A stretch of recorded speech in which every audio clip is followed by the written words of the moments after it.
Hoje vamos falar da Beyond Meat e do seu papel no futuro da indústria da carne, dos resultados bombásticos da Netflix e da sua avaliação atual e, por fim, da reestruturação da Bed Bath & Beyond e se a empresa é uma oportunidade de investimento ou não. Bem-vindos, estão a ouvir o Mercado Marolado. The first rule in investment is don't lose. And the second rule in investment is don't forget the first rule. Caros ouvintes ou espectadores, sejam muito bem-vindos ao nono episódio do Mercado Marolado, o podcast que semanalmente lhe traz os temas que fazem mexer o mercado e, pelo que tenho ouvido dizer, o podcast com as melhores analogias de investimento. Hoje tenho comigo, como sempre, o meu Leão da Venezuela, grande Henrique, como é que estás? Olá, boa tarde, estou muito bem e ansioso por este episódio. Espetáculo, ao que se quer. E o homem conhecido por muitos como o Kevin O'Leary português. Ricardo, meu amigo, como é que estás? Estou bem, ainda não com o mesmo dinheiro do Kevin O'Leary, mas lá chegarei. Esperamos que sim, e esperamos que também com as mesmas adecas, porque nós somos amigos e bom vinho nunca é demais. E claro, também tem a mim, o vosso moderador / opinador, António Oliveira, e hoje tenho o prazer de abrir as hostilidades do nosso podcast com o primeiro tema do dia. E este primeiro tema é a Beyond Meat. Eu hoje queria falar-vos da Beyond Meat, que é uma das ações de crescimento que eu tenho no meu portfólio. A empresa é relativamente conhecida, acredito que os nossos espectadores conheçam perfeitamente esta empresa. É uma empresa pioneira na produção de carnes de origem vegetal, ou seja, carnes que são produzidas através de proteína vegetal.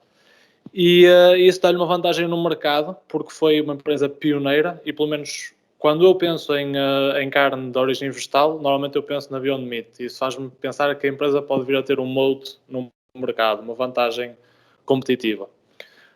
Nos últimos resultados, a Beyond Meat ficou abaixo das expectativas dos analistas e isso fez baixar muito a sua cotação de mercado e acabou por entrar no meu radar de empresas a comprar e acabei por abrir uma pequena posição na Beyond Meat.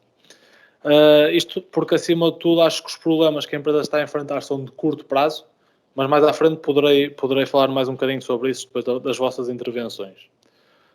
Contudo, tendo em conta que o mercado da carne é absolutamente gigantesco, cerca de 1,5 trilhões de dólares em 2019, e que vai continuar a crescer a um ritmo pequeno, mas que vai continuar a crescer com o aumento da população mundial, e sendo que a Beyond Meat entra neste mercado como sendo um agente disruptor, ou seja, que pretende alcançar uma boa parte das pessoas que come carne já, e que pode querer transformar os seus hábitos, mas também querer apanhar uma percentagem grande da população vegetariana, que é cada vez maior, e a população vegan. E sendo assim, com isto que vos expus, as minhas questões são bastante simples. A primeira é se acham que a empresa vai ter sucesso em ser um agente disruptor do mercado, neste caso do mercado da carne, e por fim, se acham que a sua valorização atual, que eu acho bastante elevada já, de 8,7 bilhões de dólares, é ou não justificada. Posso começar eu hoje aqui a comentar isto. Gosto bastante da empresa, acho que, exato, como tu disseste, acho que tem muito potencial e eu vou dar aqui os fundamentos para eu gostar desta empresa. Como tu disseste, o mercado da carne é 1,5 trilhões de dólares. Vai crescer e vai continuar a crescer a nível mundial, a taxas pequenas, como tu disseste, mas uma taxa pequena para tanto dinheiro são muitos bilhões de dólares. Temos que ver que este crescimento vai ser muito, muito significativo, por exemplo, na China, onde a classe média começa a ter mais prioridades e mais capacidade de compra e começam a exigir mais carne, isto tudo. E acho que ou seja, o mercado em si vai continuar a crescer, apesar desta trend de vegetarianos e isso tudo, mas tipo, acho que a Beyond Meat não é prejudicada por esta trend, não é? Ou seja, ela acaba por capitalizar dos dois mundos. Acho que há 3 trends que vão fazer o crescimento do mercado em si. Assim, por isso é que eu acho que não me preocupo tanto com os concorrentes da Beyond Meat, porque acho que ela vai estar a roubar mercado às produtoras como Tyson e vai estar mesmo a roubar a cota de mercado aos produtores de carne. E estas 3 trends são a alimentação saudável, ou seja, é um produto à base de, ou seja, tem no seu core proteína vegetal, ou seja, não tem aquela gordura da carne e também não tem o colesterol. Ou seja, é saudável também, ou seja, é saudável. Depois temos esta trend do vegetariano e esta trend de que está na moda e isto tudo. E acho que também tem a trend da moral, das pessoas estarem contra a forma como os tratamentos animais nestes matadouros e todo o crescimento. E acho isto 3 drivers muito significativos para este mercado crescer. E depois também acho que temos aqui a ver que ela está a ganhar um brand recognition muito grande onde está a vender, nos restaurantes. Ok, que está a ser afetada pelo Covid e estes restaurantes passam muita parte fechada deste ano, 2020, e é por isso que a margem deles neste ano caiu, porque elas tiveram que vender, onde a margem dele, tiveram que deixar de vender nos restaurantes onde a margem é muito maior para vender em lojas, e isso afetou as margens deles, mas acho que o potencial deles é incrível, na medida em que eles vão continuar, ano após ano, em crescimentos de 2 dígitos, e com um potencial de crescimento ainda maior, a roubar mercado à carne. E foi muito, muito atrativo comprar esta ação. Acho que tem mesmo muito potencial. E pronto, deixa ver o que é que diz aqui o Ricardo para continuarmos esta discussão. Vocês já foram falando aqui de algumas coisas. Eu se calhar começaria aqui pela parte do setor. Eu acho que, tal como vocês falaram, o mercado da carne é um mercado que tem um peso grande a nível mundial. Não é um setor de elevado crescimento, mas estamos a falar de 1,5 trilhões de dólares para a dimensão da Beyond Meat. É uma coisa estratosférica. Portanto, eu acho que pode haver aqui uma gradual substituição com as questões que se levantam da sustentabilidade, das doenças como doenças cardiovasculares, etc. Eu acho que de facto pode haver aqui uma rotação, ou seja, o setor da carne transitar aqui para formas mais sustentáveis que a Beyond Meat oferece. Portanto, eu acho que em termos de mercado existe muito potencial. No entanto, eu acho que há aqui que olhar para alguns fatores que podem prejudicar bastante a Beyond Meat, que é, há outros players fortes no mercado com outra capacidade de investimento que a Beyond Meat não tem, não é? Porque a Beyond Meat não tem essa dimensão. Falo, por exemplo, da Nestlé, falo também da Tyson Foods que falaste. Aliás, a Tyson Foods já teve uma participação na Beyond Meat, antes dela ser cotada em bolsa, fazer o IPO, pensou que em 2019, e que optou por vender a posição que tinha na Beyond Meat e criar a sua própria linha de carne vegetal. Portanto, são empresas que podem ser aqui uma séria ameaça e que também já estão a investir neste setor. Depois, o que é que eu acho? Eu acho que a empresa, de facto, tem crescido bastante e estamos a falar de crescimentos, excetuando este ano de 2020, crescimentos a 3 dígitos, inclusivamente, numa base anual, o que é muito significativo. Por outro lado, agora com o Covid é verdade que eles foram prejudicados, principalmente na parte dos restaurantes, na parte de venda para grandes superfícies, notas que continua a haver aqui um grande crescimento, nomeadamente nos Estados Unidos. A nível internacional, ou seja, tirando o mercado americano, eles também estão a crescer muito.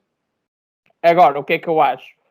Acho que há aqui que ponderar primeiro a existência de outros competidores, e eu acho que, por exemplo, para a Beyond Meat, eu acho que há muita expectativa também de que a Beyond Meat eventualmente possa começar a vender os seus hambúrgueres de uma forma em maior escala, por exemplo, nos McDonald's, que eu acho que seria excelente para a empresa.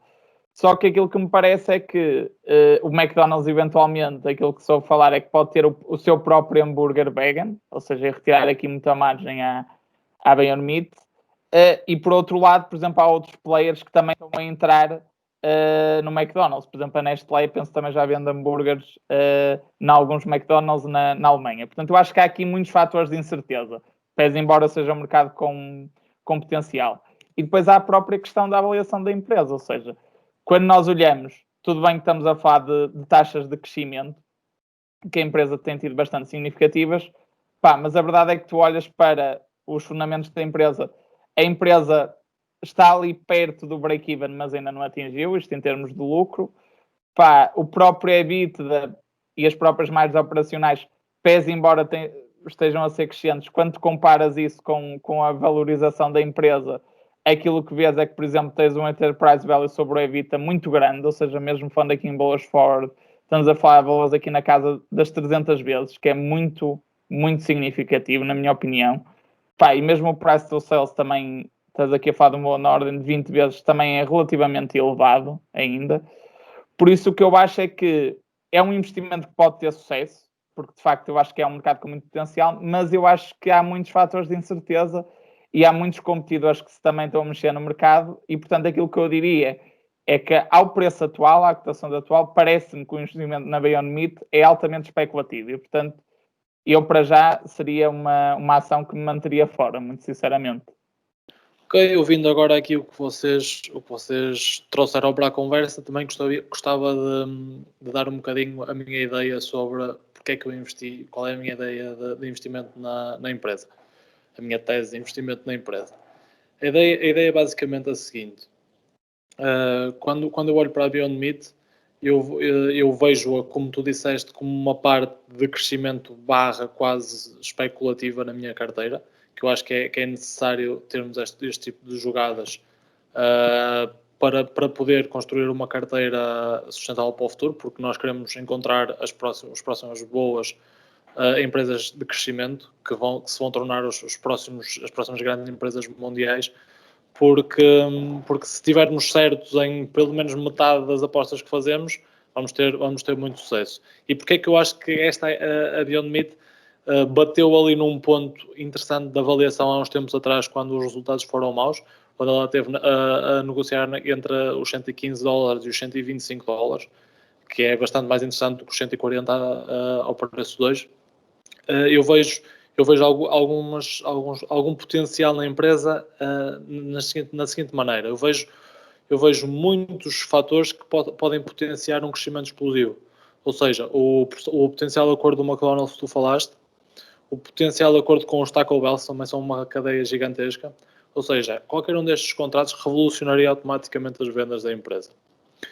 Outra coisa que me fez ficar interessado, eu não era acionista até este mini crash há pouco tempo, foi, ok, eles falharam as estimativas de crescimento, mas eles continuaram a crescer muito, como tu disseste, em todos os setores, menos o setor que foi impactado pela pandemia, que são os restaurantes, que são também uma parte muito forte do seu negócio.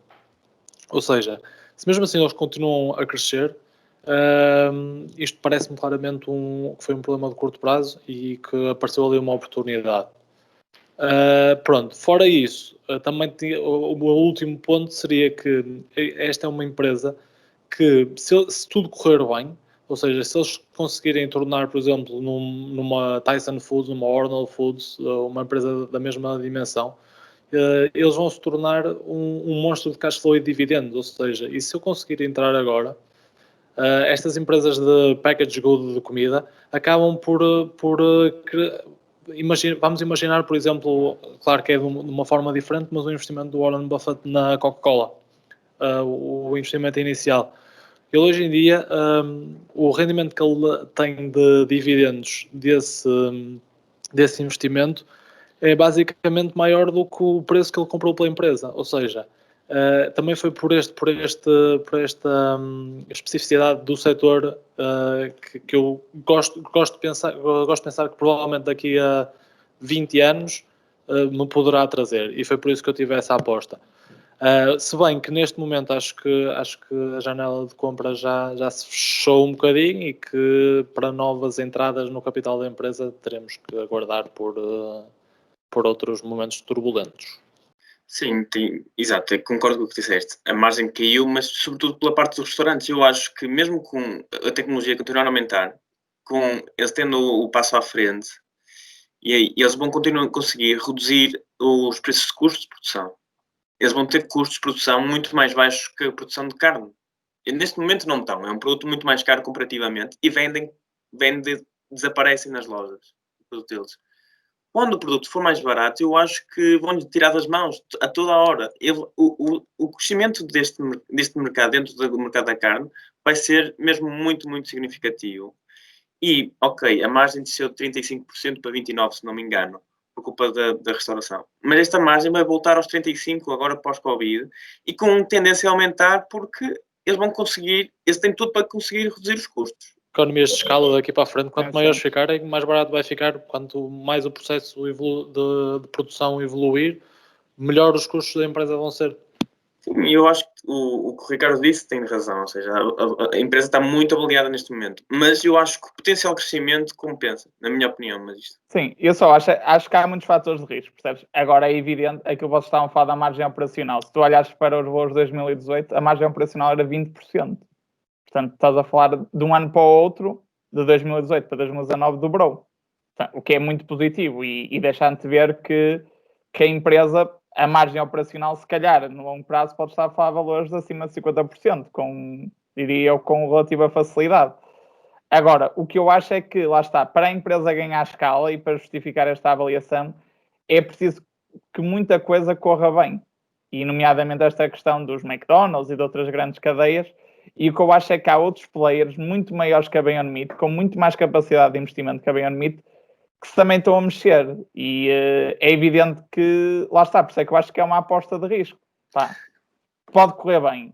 Agora, é como o António diz, tens de ter este tipo de investimentos na tua carteira, isso sem dúvida, não é? Mas eu acho que... Tendo especulativo. Acho que eles acabam por ter uns passinhos à frente e eles acabam por ter muito propriety technologies do processo, ou seja, eles acabam por ser mesmo, ter muitos direitos sobre processos que eles desenvolveram, ou seja, ok que eles vão ser apanhados por lá nesta lei pelos outros, mas tipo, é o que eu te disse, o crescimento do mercado, mesmo que eles mantenham só 10% do mercado atual, do mercado da carne vegetal, com o crescimento deste mercado dentro do mercado da carne, eu acho que vale a pena. É isso que eu estava a dizer no início, ou seja, não me interessa tanto os concorrentes porque, nesta medida, porque eu acho que o mercado vai crescer mesmo muito, muito significativo. Sim, eu acho que lá está. Tanto pode ser uma coisa como exploda, como uma coisa como uma empresa que tu daqui a 15 anos já nem falas, percebes? Acho que lá está. Tanto pode acontecer uma coisa como outra. Vamos sem dúvida, é especulativo, tem muitos riscos. Pá, high risk, high reward. Vamos ver. Sim, é verdade. Mas, sendo assim, acho que podemos fechar aqui a discussão. O que é que acham? Sim, da minha parte, sim.